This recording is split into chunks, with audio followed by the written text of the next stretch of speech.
Hello and welcome to News, Games, and More. I'm your host, Brian Altano. With me is Max Scoville. Hey! Casey DeFreitas. Hello.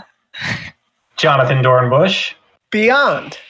And Salacious B. Crumb, my shoulder pet.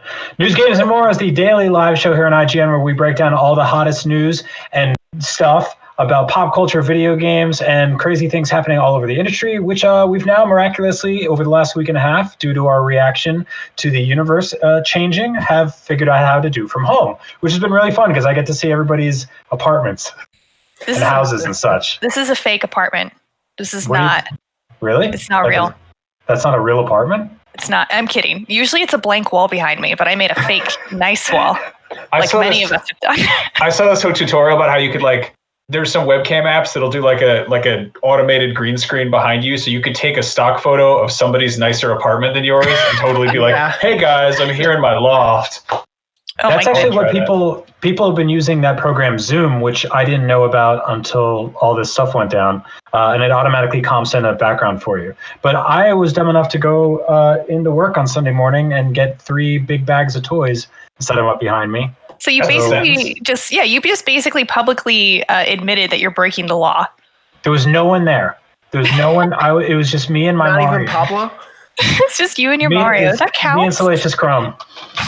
So just before we get started on things, I think there's something we should probably address. There's some sort of a very special elephant in the room, which is that Brian, it's your birthday. It is my birthday. You're a Salacious. Thank you, guys. Happy birthday! Thank you, guys. Thank you. I'm turning 20. Turning 20 today. It's gonna be cool. This is my first beer, so wow. See how it goes. Congrats. But I thought you were turning 20. You're just breaking the law all day today. That's just what you're doing this week. It's breaking the law, Brian. I'm European, so this is actually late for me to have my first beer. You're gonna be a peon after you drink all those cold brewskis, my friend. Well, I am gonna be here.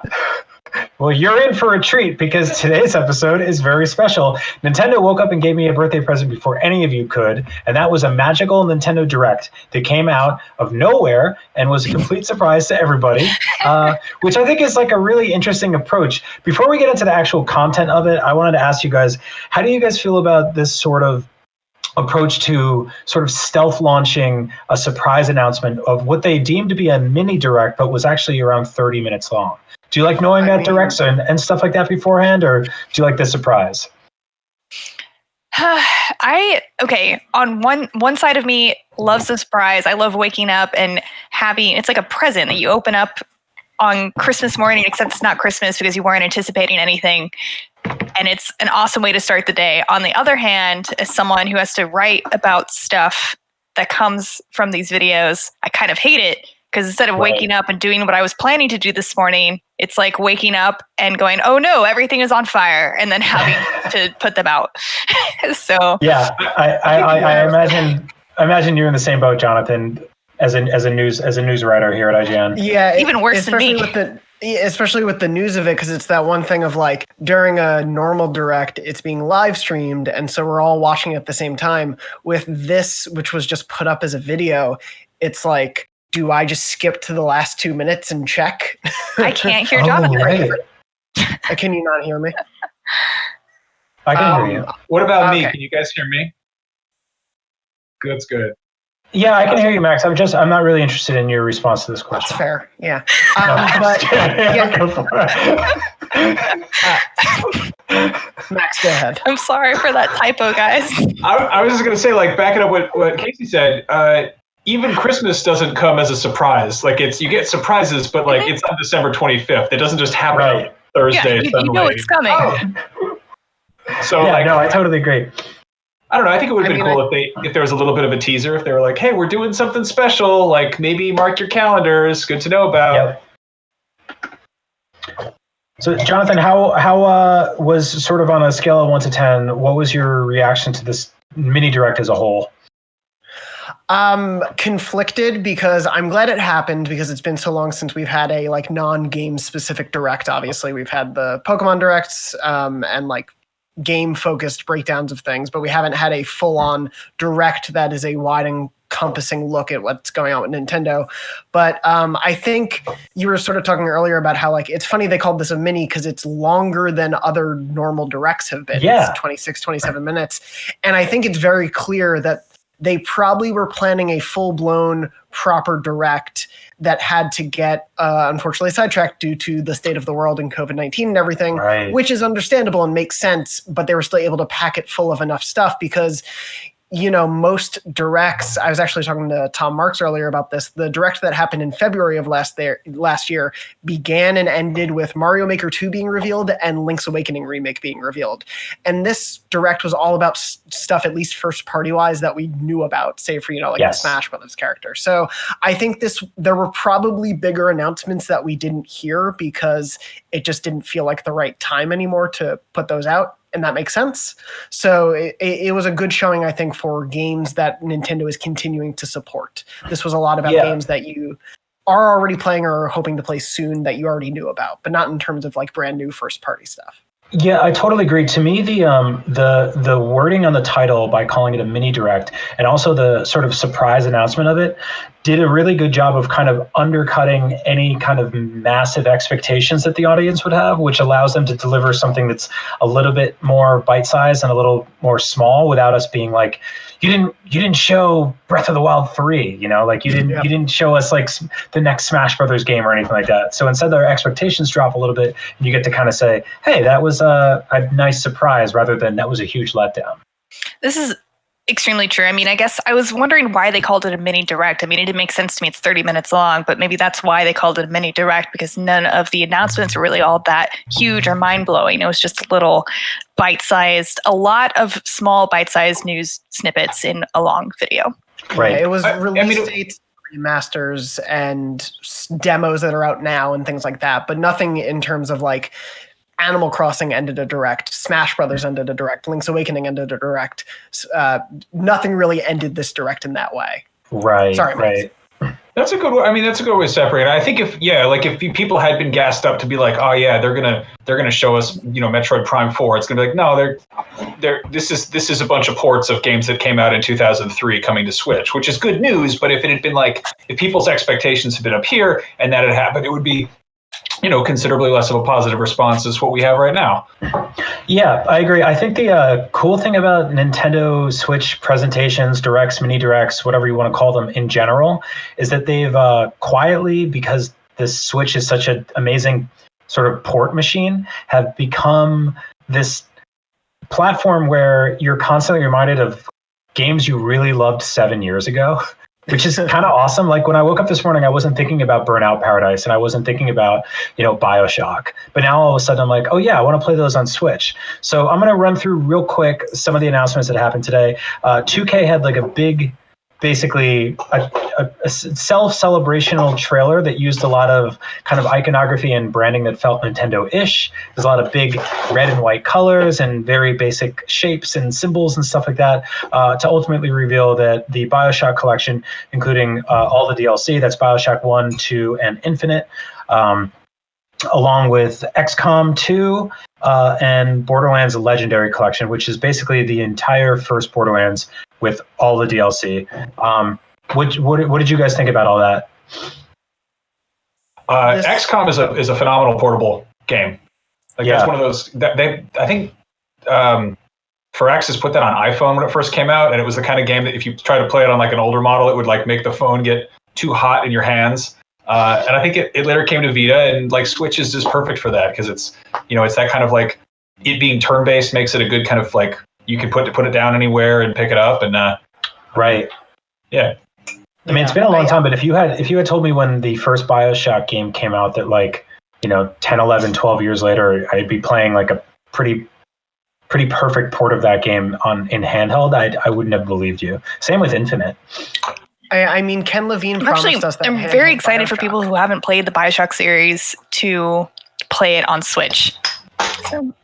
Yeah, that's true. And Jonathan, you were saying that Ken Levine promised us BioShock on Vita. Yeah, so we're finally getting it, sort of, because the Switch is Vita's successor when it comes to indies. Yeah, I totally think these collections are great for people who haven't played these games yet, especially the remastered collections. Like as someone who's played BioShocks when they first came out and then reviewed the collection and then has gone back to those games since, I'm probably hey guys, not. I can't hear Max or Jonathan Dornbush, so I'm gonna leave and come back, and maybe that will fix it. Sorry, everyone who is watching. No, it's okay. Well, I actually have a co-host that can do some talking while you're gone. Oh. Is it? That's horrible. It is horrible, and his mouth moves.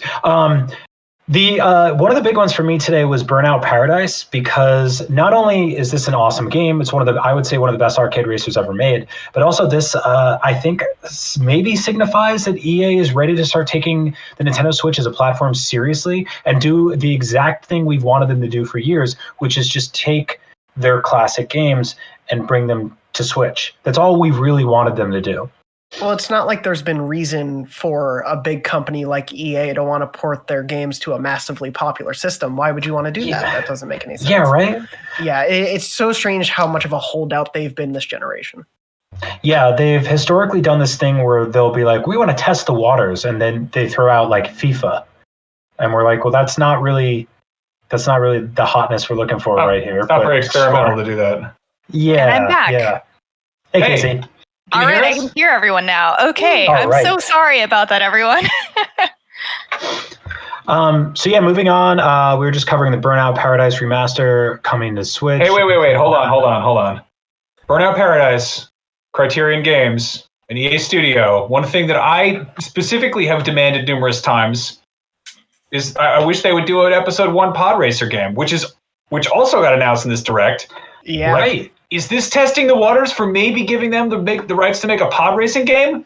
Be so great. I want that to be excited, true. Max.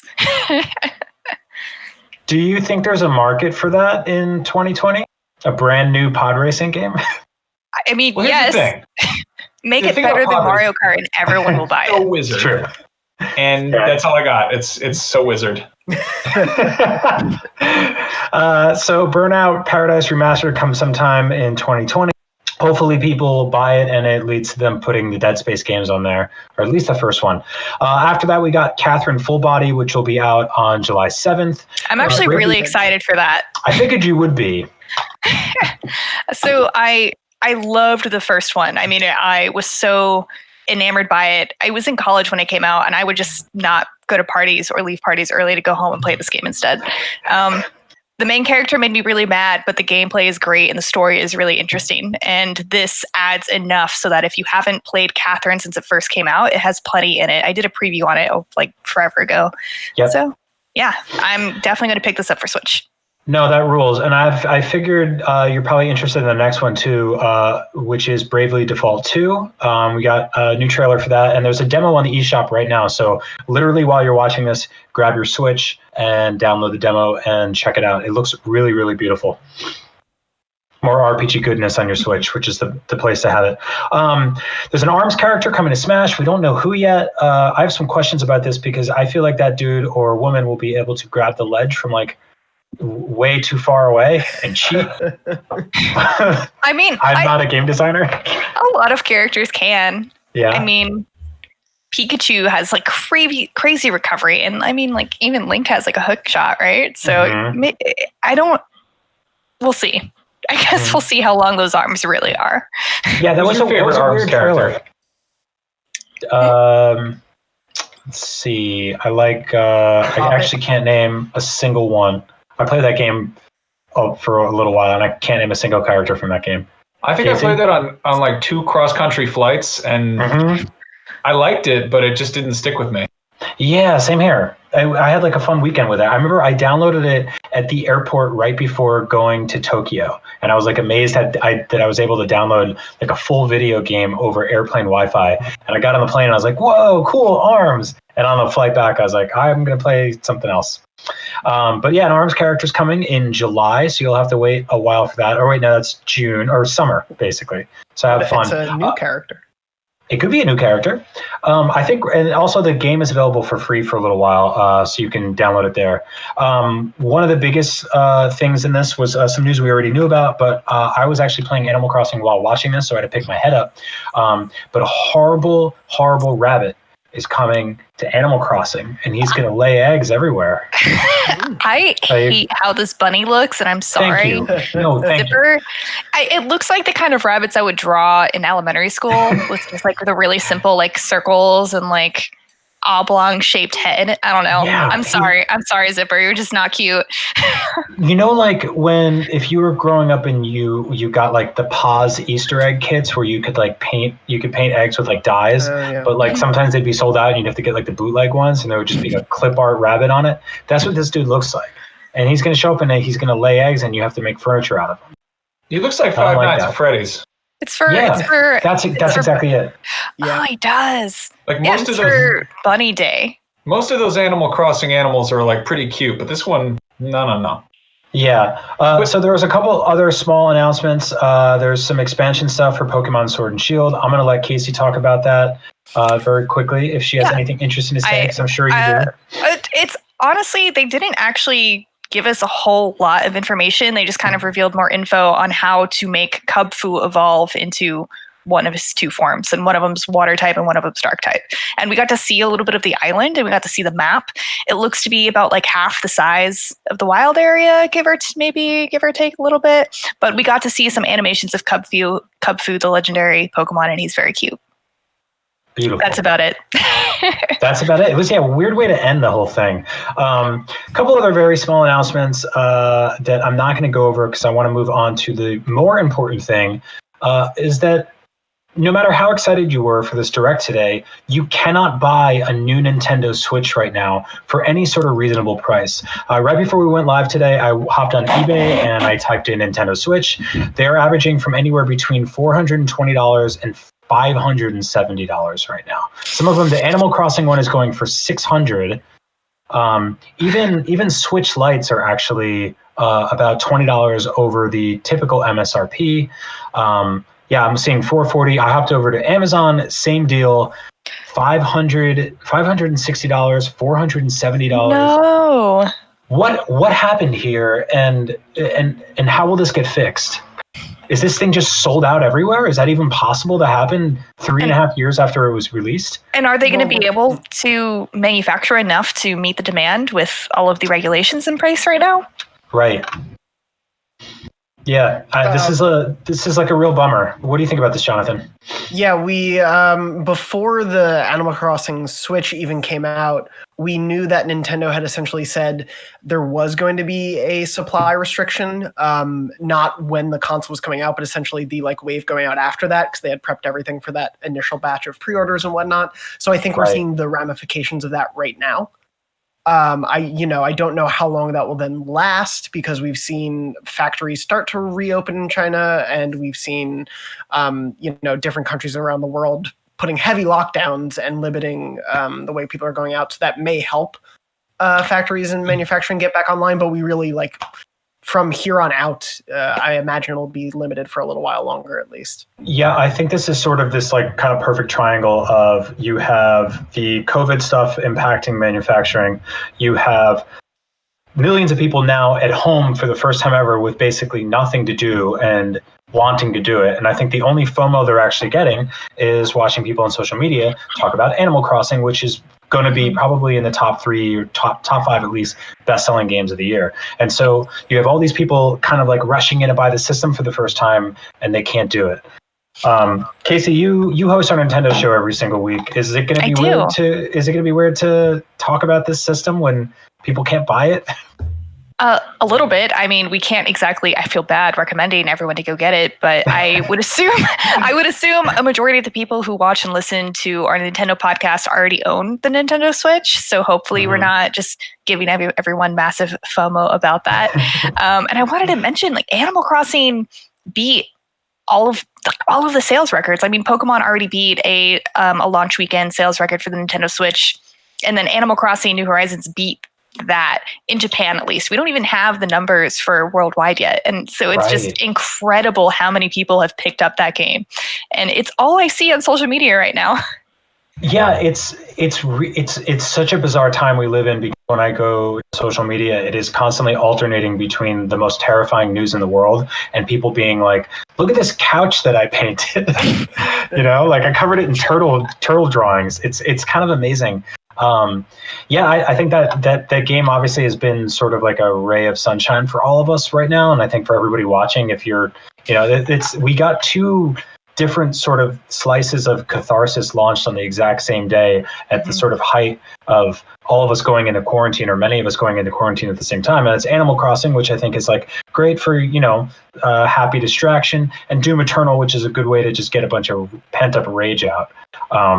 And so you can buy a PS4 and Xbox right now if you want to play Doom Eternal, which will eventually be coming to Switch, but not for a while. So in the meantime, if you want to Switch, it's going to cost you a couple $100. I suggest don't do that, because you're paying scalpers to buy guns. That's what I'm assuming. I'm just going to assume that that's my assumption. That and drugs. So coming up next, the Xbox Series X is in the middle of what is one of the most insane stories I've ever seen in my career, which is, and maybe you can help me with this one, Jonathan. AMD, who is essentially making the graphics source code for the Xbox Series X, reported that they were contacted by someone who claimed that they had stolen test files related to a subset of their current and future graphics products, which they are now ransoming for $100 million. What? Yeah, it's a very strange story, and I'm pulling up because I don't want to miss any of the exact info on it, but Bo Moore, our executive tech editor, actually reached out to try to get a little extra comment to see if there was anything more that they would be willing to share. AMD read this situation, and they said, quote, "As it's an ongoing criminal investigation, we can't say much more beyond our public statement. We are not commenting on the specifics of the files other than they are used for testing and verification of one subsystem of our graphics IP. What we can say is we take the protection and security of our IP very seriously and have no indications at this time that the perpetrator had access to any other AMD IP beyond the files made public and a collective of added similar files that we believe is largely generic code." So obviously, like, due to the nature of this, we can't get too many specifics, and there's a little bit of scuttlebutt of this. But yeah, I can't remember in history a time of like tech code being held for $100 million ransom related to a next gen system. Like, this sounds like a bad National Treasure 3 pilot. Right. Script. Yeah, and I'm trying to think of who like in their right mind would actually pay that kind of money. Phil Spencer. Microsoft. Is that who? Is he trying to sell it back to Xbox? I mean, it's unclear what the motivations of it are exactly. I mean, I guess that's ransom rather than just selling to the highest bidder.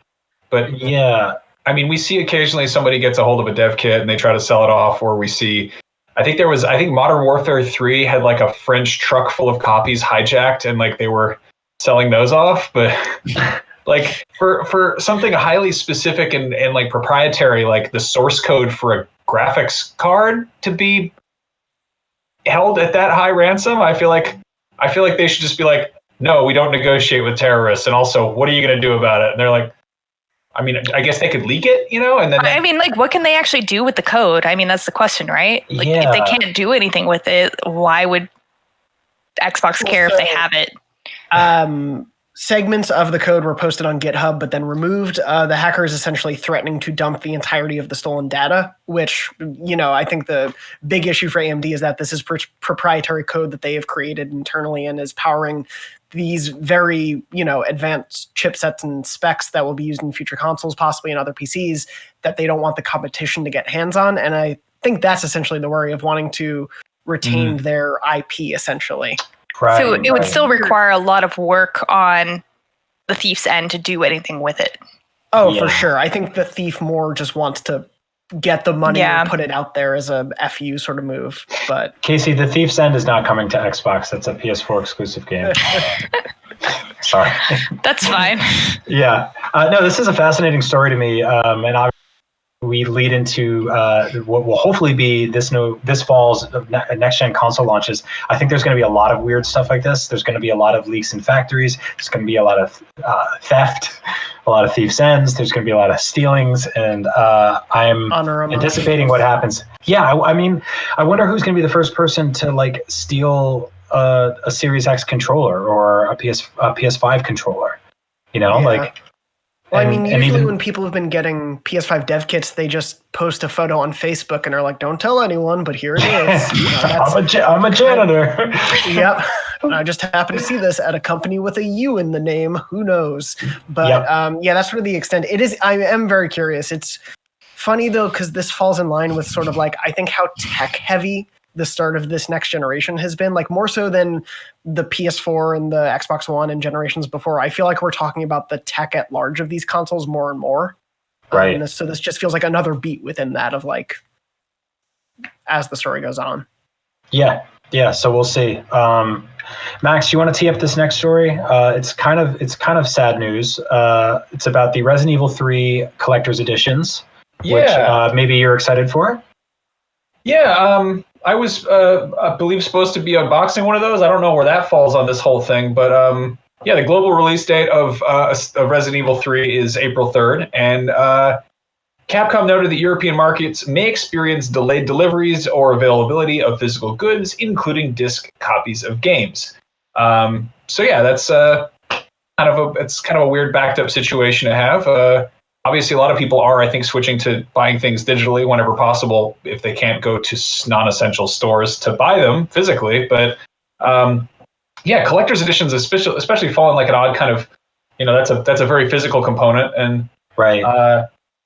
Yeah, I mean, this is a we talked about this yesterday with, I think, Final Fantasy VII physical copies possibly getting pushed back, and then there's the issue of Diamond Comics distribution is basically pumping the brakes on physical comic books for the time being. And so there's this situation where if a company wants to sell a product that is available both digitally and physically, they've got this weird call to make where do they delay everything or do they just release digital first? And it's sort of going the route that I feel like a lot of movie releases had to go, where totally. We talked about this a little bit on Podcast Beyond this week, and sort of the strange issue where I would say, by and large, the movie audience has moved on to digital and streaming, but the gaming audience has still retained a lot of like hope that they can keep some semblance of ownership over physical copies of things.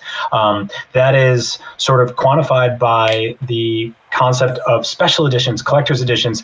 When you get a new movie on Blu-ray, it's like pretty rare, especially nowadays, that it comes with like some big statue or something. We were doing NVC with Per Schneider just yesterday, and he showed us he has basically like the arm from Terminator 2 that had a holder on the bottom that you could put the DVD in. IGN used to do DVD reviews. We had a whole like platform dedicated to that, and that was such a big part of it. I remember specifically like there was like this Aliens box set that was just like a xenomorph head that fit a bunch of discs in it. You remember that, right, Max? Oh yeah. And so that stuff is actually pretty rare with movies nowadays. Every now and then you get like one of those box sets like shaped like a tire for all the Fast and Furious films or something. One. Yeah. But for the most part, people don't really think about the discs and the movies and stuff like that. We were interviewing Lee Winnell yesterday, who's the writer-director of Invisible Man, and they had just basically fast-tracked that movie from theaters to home video because of coronavirus, and no one could go see the movie anymore. And I kind of asked them, like, I was like, how many people were asking you when the Blu-ray was coming out? And it's like, not a lot yet. You know, like it's not really a big thing. But on the video game side, people still want those things. And this is one of the biggest releases of the spring, I would say, of the year. It's a huge game. It's probably going to review very well. People are really excited for it. The collector's edition looks awesome. It has a ton of stuff in it. But it's keeping people from playing the game because they might not be able to get this, and their copy is locked in there. It also sucks for anybody who pre-ordered it physically, you know, because you get people like that, and there's the whole sort of Amazon guarantee of like same day delivery or whatever. And I've been in this situation before where I think I've pre-ordered something expecting it would, you know, show up at, you know, the office on Friday, and I would take it home and go play it, and then it proceeds to get like delayed, or it shows up at 6:15, and I'm like, screw it, and I just go home and just download it digitally and then return the copy that I got in the mail because I wanted to play it all weekend. I've actually very rarely gotten pre-ordered Amazon stuff on the day I'm supposed to, which is odd. I remember the last time I tried to order something on Amazon, I think it was like Final Fantasy Explorers for the 3DS, and it was going to be 4 days late. And the customer service was actually really great. And I contacted them. They refunded me the money and gave me a credit for Amazon. But right now it's even worse, right? Like, for everything on Amazon, not just games too. But I don't know. I know people were upset when GameStop closed because they couldn't get their physical copies, which is something. I mean, if you live in a household with multiple people, you're going to want those physical copies to share. And I think that this may be the biggest impact of not being able to get them, regardless of the physical collection aspect of it. You know, the weird irony about Amazon and how they distribute physical things, and they're always like, yeah, we can get it to you like that. If you're like, no, it's no rush, deliver it on your own pace, they're like, okay, very well, here's $1 credit for digital goods, which are like immediate and instantaneous. And it's kind of odd because they're always sort of trying to push their own digital stuff, but at the same time, it's like, you know, they're a primarily physical service. Yep. Yeah. Anyway, there's another little delay. This one I think is just kind of funny. We've heard of a lot of very big delays that are happening because of the COVID stuff. The Fallout 76 Wastelanders expansion is being delayed by 1 week. So any Fallout 76 players who are still sticking it out there, like I feel like a week delay if you're a Fallout 76 fan is just like, you know what? That's fine. I've been through worse. I mean, my collector's edition bag was not real. Well, we heard about this DLC last E3, didn't it? And wasn't it originally supposed to come out last year? So wasn't it already delayed? Or am I misremembering from that E3? Forgetting about, I'll check when the original release date was, but they premiered it, or at least detailed it at E3 last year. Yeah. But yeah, I mean, the 1 week thing, it's obviously to help because the developers, you know, working from home and having to deal with the way the company is changing at large. I think it's an allowable. Yeah, absolutely. I don't blame them whatsoever for needing the extra 7 days to figure out a patch for this. Well, I mean, hey, on the bright side, like if you really need a believable, compelling experience about a apocalyptic scenario in which like reckless capitalism and incompetent bureaucrats have really rendered the outside world a place you don't really want to go, just stay where you are. You're there. Look around you. Good. Yeah, open your window. What's your vault like? Tell us right in the comments. Oh. But I'm honestly kind of worried that this is going to start happening with all games for the rest of the year, that everything's just going to get delayed, and we might get to a point where we don't have anything coming out. And I'm worried. Yeah, I agree. We'll all have to resort back to our backlog, and I know no one wants to do that. We're gonna play a bunch of games from 2003 that just came to Switch, and we're like, oh hey, cool! I forgot. Good old Pod Racer is back. Anyway, shall we move on to this next story, which is great? Yes. Okay, so this is completely insane, and I absolutely love it. Smash players are some of the most inventive people in the world, and one of them, a YouTuber named Insert Controller Here, basically created a mod for a GameCube-style controller that electrocutes him with a taser every time he plays as Pichu and uses any of Pichu's shock attacks. Why? I love this. I think it's hilarious because why not? You want to feel the pain. So Pichu, you guys know in Smash Bros, Pichu, whenever he uses an electric attack, or most of them anyway, he damages himself a little bit. And there is a canon reason for that because Pichu is so inexperienced using electricity that it kind of overloads him and damages him some when he unleashes it. And Pichu actually does, I think he does more damage with his electric attacks than Pikachu does because Pikachu has learned to hold himself back. Sorry, just some Pokemon lore. Good to know. I love that. That's great. Have you guys ever played? It's like a party game where there's basically like a buzzer, or everybody holds buzzers, and there's like this light that goes around, and it randomly electrocutes a person based on like questions or answers, but it's completely arbitrary. Have you guys done that? No. It's horrible. Yeah. But Yeah, watching someone else get shocked is very fun. So no, there's a video of me at like Greg Miller called me on stage at one of the Kind of Funny live things in front of a huge crowd and electrocuted me multiple times, and I was like, this is like when we took over Beyond. Like this is painful. Was that the last time you got electrocuted that you recall? Yes. What about you guys, Jonathan, Casey? When the last times you guys were shocked by something? Last 6 months, I pulled something out of a plug and got electrocuted. It was actually the first time I'd ever been electrocuted, and there was like a fuzzy feeling to it. It sucks, right? Yeah, it wasn't like I felt fried, like mentally fried after it. It's like it isn't quite as like as you expect. It's like a really high pitched buzzing kind of thing. Yeah.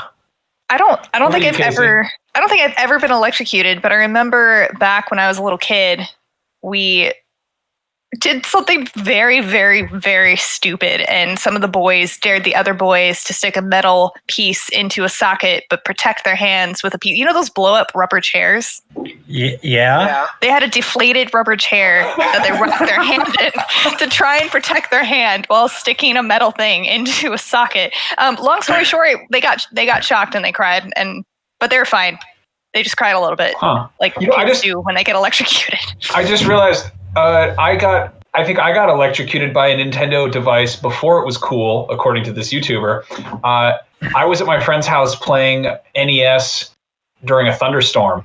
And he had I think it was hooked up to a TV. He had the whole like RF switch thing going, and he had like a cable, coax cable going in like through the NES, and there's like the weird thing where you can basically use an NES as like a antenna or something. But long story short, the NES was somehow connected to whatever was going on in the outside world, and something got struck by lightning, and there was this like flash of lightning, and I was playing Castlevania, and like just I got like shocked really hard through the controller.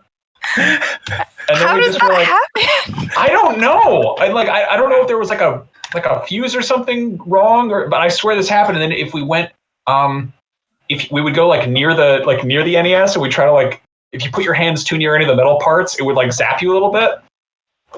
Perfect. It could That's be haunted. insane. I don't know. Yeah. That's completely insane. So I wanted to ask you guys, to me, this is like 4D haptic feedback, and I think this is the future, what Insert Controller here did. What sort of physical pain modifications would you like to have on a controller to pair with some of your favorite games? So wasn't there a controller being made that that could feel your pulse and the sweat coming off of your palms? There's a patent for the PS5 controller. Okay. Yeah. It's not, that part's not confirmed for it, but yeah, there are patents that essentially it could read your sweat. I would want a controller that could read your heart rate, so when you're playing horror games, you can get, I don't know, some sort of interactive component like that to make it even worse. I would not play it. Yeah, no, that's horrible. I was thinking I would like one that, like, when you're playing Mario Kart and somebody uses the blooper ink on you, it shoots you in the face with black ink, and you have to physically wipe it out. Every time you die in a you need something. Huh? I was gonna say, every time you die in a Soulsborne, there's just a little like pinprick on one of your fingers. that's some Dolores Umbridge video gaming peripheral right there. Yeah. You get good real fast. Like an entire suit that's covered in, it's got like little tubes of water on it, and then some sort of device that either heats or cools the water. And so when your character goes through different temperatures, it either heats up your suit or like makes it very cold. Thank you. I like that. Yeah. What about like you jump in the water and like a water starts spraying you with water and you're soaking wet. But then you might get electrocuted by your video game, so you don't want that. Yeah, but you already survived that. You could do it again. Why not both? Have the controller shock you after it douses you in water to teach you not to do that. What know that thing where if you take your hand like this and you put it on your knee and it feels like an egg is cracking? You know that whole that thing? No. Something like that. Revisiting our childhood. Yeah, something like that weird sensation where it just like it messes with your nerves and you're like, oh, that feels like water dripping, but it's not. It's like it's just like a sensation. I didn't even know what that was. You make crack an egg on your leg. If you take your hand like this, I can't If you're watching at home, do this. Yeah. Okay. And then you take your fingers. It's easier if it's someone else's hand on someone else's leg or whatever, because if you do it to yourself, you can't tickle yourself. But then if you put on your leg, there we go, like that, it. All right, everyone watching at home, go get your roommates to do this to your knee. Yeah. Don't explain why. Just tell them. Unless that's grossly inappropriate. I don't know. It's like one of those stupid things that kids invent to do to each other when they're not, electrocuting each other with like inflatable sofas or whatever. I think you went to like a different school. You damn right I did. Egg cracker school for the. I had the same thing in my school. I don't know. It's just the thing that we did. Casey, you grew up in Florida, and I am frequently reminded of that when you tell stories about like your friends holding onto a rocking chair and getting electrocuted. That cannot be an excuse for all of my weird stories. It's not only because of Florida. Only like 50% of them is because of Florida. That's Florida man's excuse for all his crimes. It just he has the name of the state in his name, and that's it. That's fine. It's okay. I accept it. All of you should watch that. You do have pub subs, which is great. I really want one of those. One day they're going to let us out of here, and Max and I are going to go back to Florida for a shoot. How bleak is this scenario where we're like, we really want to go back to Florida? Look, man, I can't decide between chicken tenders and a sandwich. I need them combined by somebody across the country. By the way, all of you guys should watch that show on Netflix. It's like the Tiger Man or whatever. Tiger King? Yes. I'm going to start watching that this weekend. I had like a little too much alcohol last night and watched the first two episodes of that, and I was just like clapping and cheering at the screen. It's great. It's just about. I'm excited. Yeah, it's about all these guys that basically collect hundreds of tigers and let people take pictures with them. But once a tiger turns like 6 months old, they're basically like, "Oh, this will eat your hands now, so we should sell it to somebody." Oh, yeah. We met those tigers. Yeah.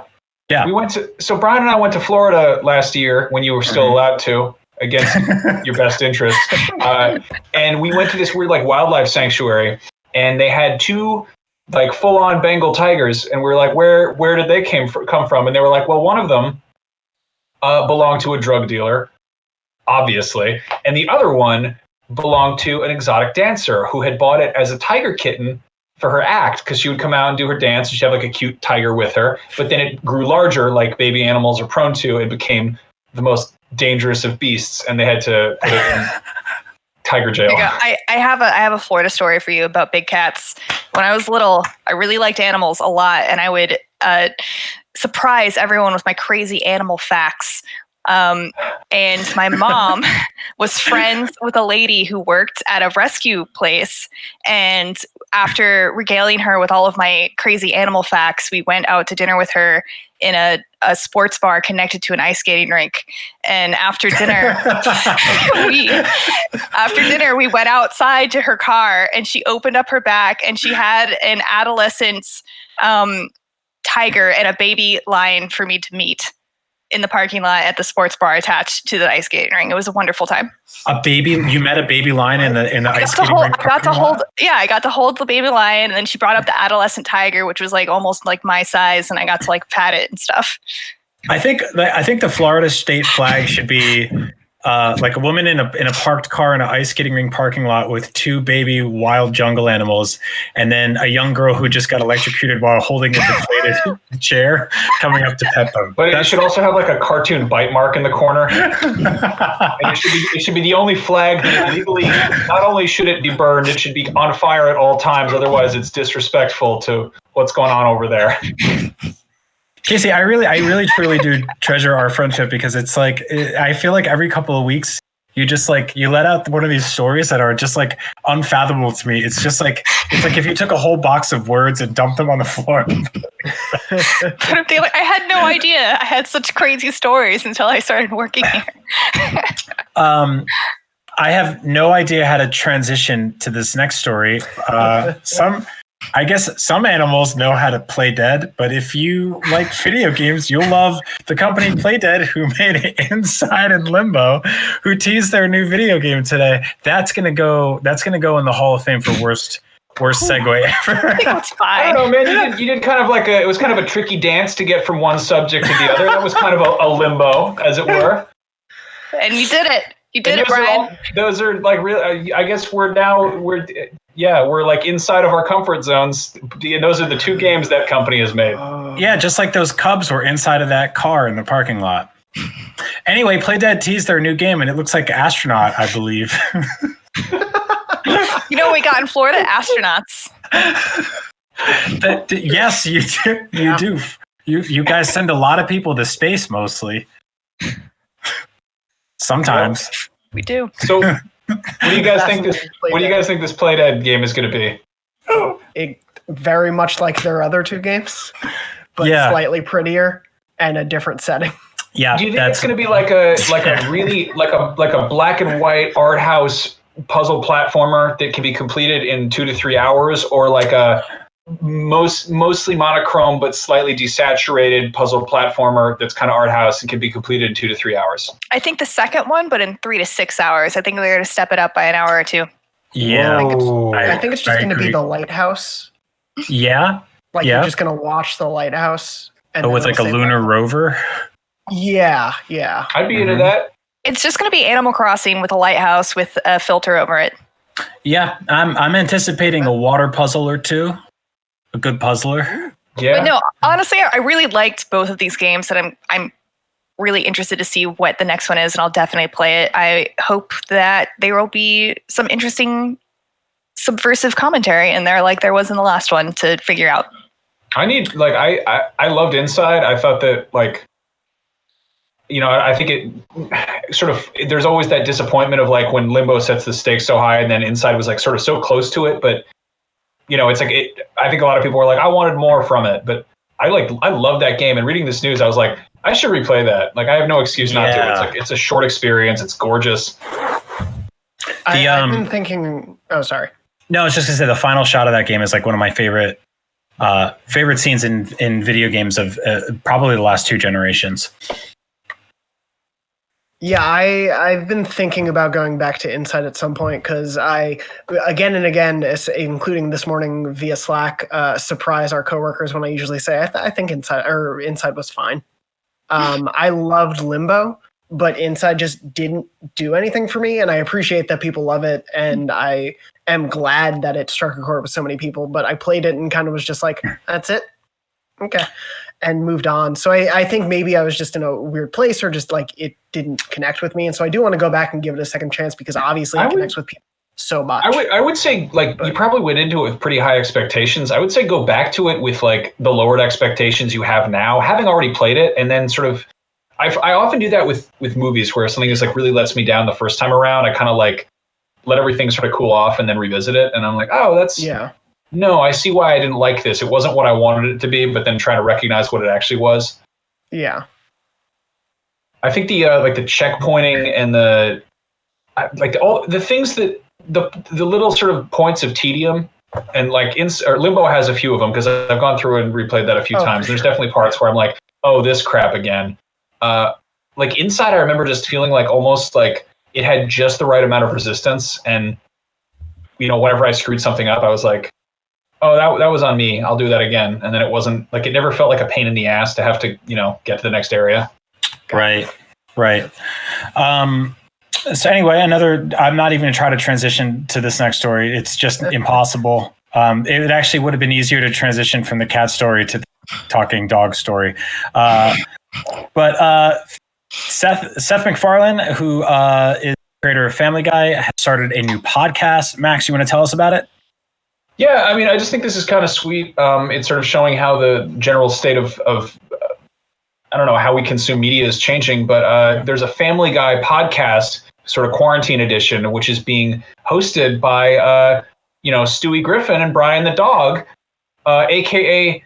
2 different voices done by Seth MacFarlane. So he's just like basically hanging out in his house and, just chatting away. And I think it's kind of cool that, like, I think they're talking like quarantine tips and stuff, but it's you get people who like who get cooped up. Like everyone's kind of cooped up right now, and that's a great opportunity to be creative. And it's kind of cool to see people who are, have made careers out of being creative find interesting ways to go about this.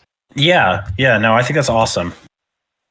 Yeah, it's funny seeing especially in the first couple days of the shelter in place happening sort of widespread, especially in the US and other countries, seeing a lot of musicians just give concerts from their home because they were like, I can't go play a concert, so I'll play a concert in my house. And yeah, like seeing whether or not each of these things being made is fun for you, it is very clear like the entire creative industry is restrained in being creative right now because all of those things are on production, are on hiatus now or shelved for the time being. So everyone finding their ways of being creative and finding an outlet is pretty great.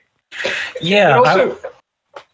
It also got me thinking what those are two, very iconic cartoon voices. And when I think of would you want to listen to a podcast that's just, familiar voice actors goofing around? And I'm like, not really. And it's like, what if it was just those people from their house? And I'd be like, that sounds kind of cool, actually. There's sort of a kind of a low budget novelty to that. I mean, I feel like this would be the best time to bring back a Space Ghost podcast and basically just have him interview people from afar. That'd be super cool. Maybe a Scooby-Doo radio show.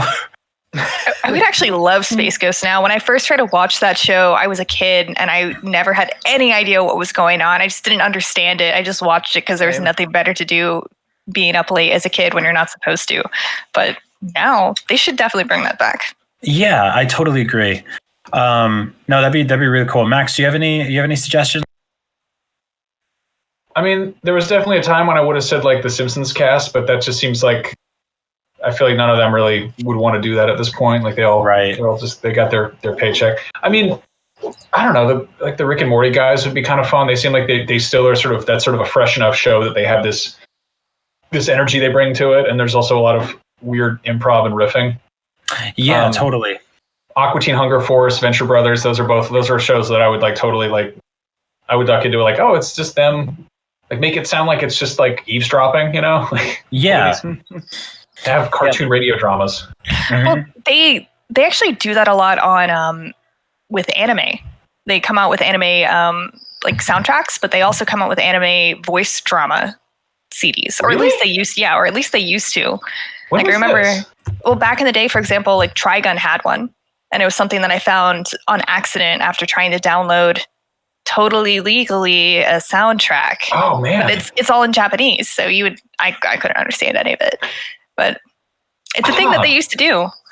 I know there was a whole thing of anime image songs where it was you'd make a themed song around a particular character, and it's this is forget the Dragon Ball Z theme song. This is the Future Trunks theme song. It's a dedicated song for one person, which is that's much more of a video gamey type thing with lyrics and everything. But I did not know about voice dramas. Yeah, no, that's really cool. Maybe this is all going to go back to the days of radio. We're all going to go back to old-timey talk radio shows. Speaking of cartoons, a lot of companies, especially streaming platforms and animation studios and such, TV channels, are doing a really cool thing right now where they're being pretty sort of charitable. And so Adult Swim decided to take all of Samurai Jack, the entire run of the show, and put it up for streaming for free on their website, which is awesome. That's a phenomenal show. Max, did you get to check out Genndy Tartakovsky's what was it, Primal? No, I still haven't watched that yet. That's awesome. I think they went ahead and I think they took the first season, which is I believe it's 8 half-hour episodes, or maybe even less than that. It's not long, but they chopped it down, I think, to a movie, which is sort of a neat way of doing it. Right. But it's basically Samurai Jack the Caveman. Sure. I don't know. I never got fully into Samurai Jack, so this is kind of appealing. I think it's also streaming through Adult Swim's app. So, I mean, it's just nice that there's free options for stuff out there. Yep. That surprises me that you weren't into it, Max. It seems like a kind of show that you would be. I love Samurai Jack. Yeah, no, I would catch episodes of it here and there, but it lived in that weird spot where it was between a completely serialized anime and Monster of the Week type sort of solo adventure type Yeah. things. Mm-hmm. And I think I was, at that point when it was on, I was much more invested in like real anime, like Dragon Ball Z, Gundam Wing, and Samurai Pizza Cats. Max or Casey, I don't know if either of you have the windows open. Do we have any questions from the chat? Oh yeah. Do we have any chat questions from Twitch or YouTube? I have both of them up. Sweet. Alfredo Rodriguez said Samurai Jack was a snooze fest, and he didn't say snooze fest, but I assume that's what he means by those emojis that he just used. Well, good news, because if you're like me, you're probably having trouble sleeping through all of the pandemic that's going on right now, and now you can watch some Samurai Jack and catch some Z's. I don't know. You can veto this question if you want, but George Hicks says, what do you guys think, since there's nothing to do and nowhere to go, will the world population grow exponentially, or will humanity think twice about being intimate? Ooh. I think we're going to have a whole other generation. Like, we had the baby boomer generation. So we're going to have the same Generation C. I think, the reason everyone's staying inside is that there's a deadly virus out there. This is getting kind of bleak, but I don't know. I feel like when faced with horrible, dire circumstances, people tend to sort of like, they're not like, hey, yeah, let's get it on. It's kind of like, what are we doing here? Yeah, there's also, we're severely limiting contact with strangers, which is eliminating a lot of the sort of traditional dating scenes, I believe, that are happening out there. I'm an old married man. I just turned 20 today, so it's been weird for me personally. It's definitely impacting everything. I actually wanted to ask you guys a question about the state of entertainment in general. I was thinking a lot about movies, not only ones that are basically done already or in post-production right now, but what happens to a movie like The Batman, which was had essentially shifted from principal photography to pre-production. They were on-set photos of stuntmen rolling around, getting in trouble. We saw some Robert Pattinson test shots in the suit. They had booked him and all of that talent for the next few months to work on this film, and now that doesn't happen. What do you think is going to happen with that movie? I mean, they'll come back to it eventually, right? You would think so, but I mean, if a lot of those actors, so basically this is going to knock over a bunch of dominoes for actors who are booked for 5 or 6 projects after this. This movie has a lot of very in-demand people in it, and so I'm wondering what happens there. Like, do all the dominoes keep getting knocked over? Is there sort of like all the studios get together and agree that the world is just paused for now, and they just pick up where we left off? I mean, it's going to be very case by case. Right. I think WB will move heaven and earth to make sure the Batman gets made, whether it's in the next month or in the next 6 months. That movie, I think without a doubt, they will do everything they can to make it happen, especially with them having already started production. I think it's a different story when a movie has not started production. When it comes to, say, like the MCU stuff, there were movies that were shooting, there were movies in pre-production, there were movies, we don't even know about. I think some of that stuff may change depending on when they can get casts back together and get productions rolling. I mean, that's going to be the biggest question, is when will these movies start to shoot again? Because some of them are shooting in different countries. Some of them are shooting in the US. Some of them have large ensembles. Some of them have, 3 or 4 principal actors.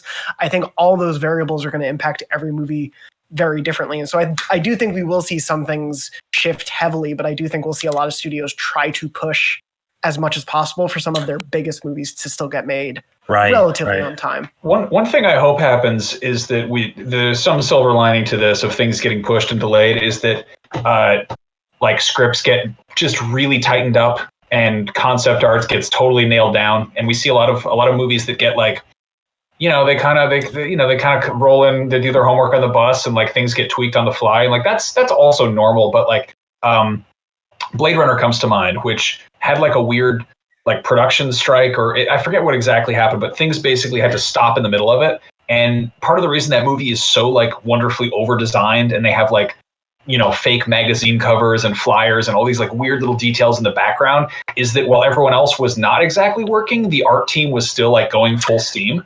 Yeah, that rules. I love that, because it's sort of opposite to what we saw with something like the writer's strike, which was, what was that, like 2000 7 or something like that. Yeah. 7 sounds about right. Which essentially derailed a bunch of in production TV shows that were doing really well. Stuff like Lost had a noticeable quality dip around the 3rd or 4th season when all the writers striked and couldn't get back to their jobs. And so I'm wondering if we could see something like that happen, or something like what Max is suggesting. Either way, I think this is ample time for a lot of writers to go head down and like really tighten scripts. And I think that's a really good point.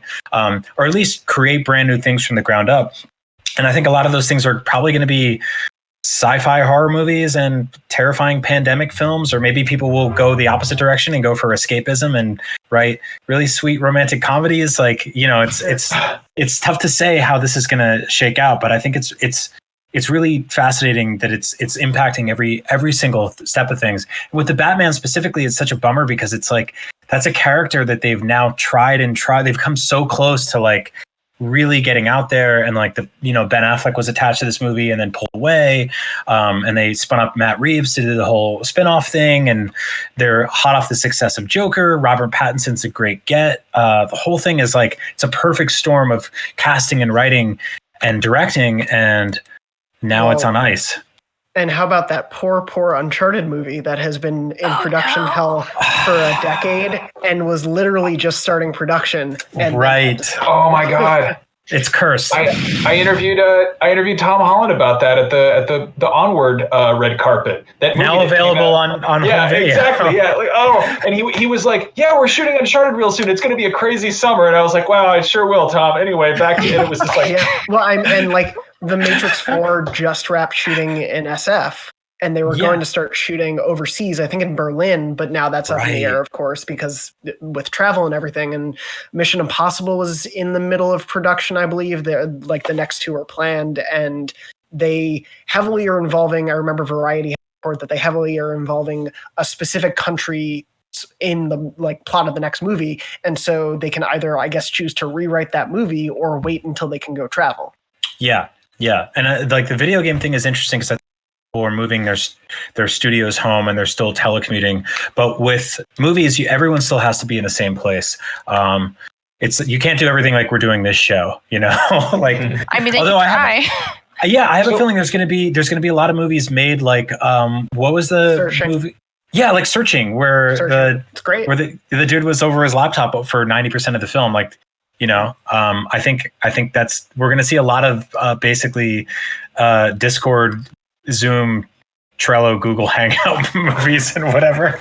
That horror movie Unfriended is going to have like 5 sequels in the next couple of years, probably. Yep.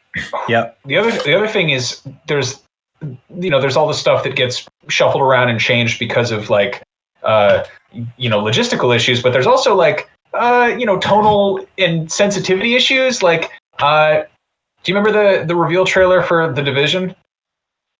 Which was all about a virus spreading across money on Black Friday and how like it led to like an overinfected New York. And it's like, if that was like Ubisoft's big like flagpole like E3 reveal, and then E3 got like, if that was happening this year, they would be like, never mind. Well, scrap that. Yeah. I mean, on the flip side, on Podcast Beyond, we talked about this. They have Rainbow Six Quarantine in development right now.